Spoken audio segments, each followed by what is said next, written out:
Welcome, ladies and gentlemen, to a Let's Give Birth edition. It's a fake. Well, the doctors. Yeah, this show, because of what they're doing, it reminded me of a few things, and they were saying, well, would you know what to do if a woman started to give birth right then and there? And no, I'm like, you know what to do if a cow gave birth. Yeah, and I'm like, no, but I do know what to do for a cow.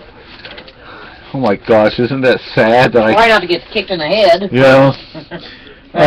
With a cow, they will usually be fine unless something's wrong. And because I almost had to do this.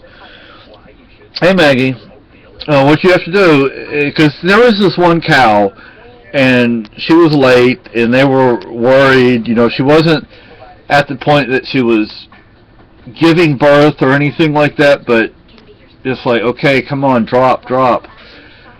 And they were afraid, the guy I worked for was afraid that it was a breach. What I was going to have to do was I was going to have to stick my hands in there, and I was going to have to start turning that calf around. And probably help pull it out. And then you have to make sure that the cord's in around the neck. Cows don't appreciate all that mess. No. And then I was telling my wife once, I was in the ER back in San Antonio. Sure they don't. Yeah, like... Oh, look what I found. Oh. And all of a sudden, the doctors and nurses took off running down the hallway toward the hospital itself. And I went and asked the receptionist, or actually I think she was a nurse, what was going on. She said, well, a lady just walked into the main entrance and gave birth. Dropped. And she said it happens all the time. I'm like, oh my gosh. And it's at night, at night you should go to the ER, I would think, but She probably just did good to get to the hospital. So, we have a book on, actually we have one or two books for the midwife. I know we have one. I know there's another one I wanted to get. One is from the Hesperian Foundation. The other one, I don't know.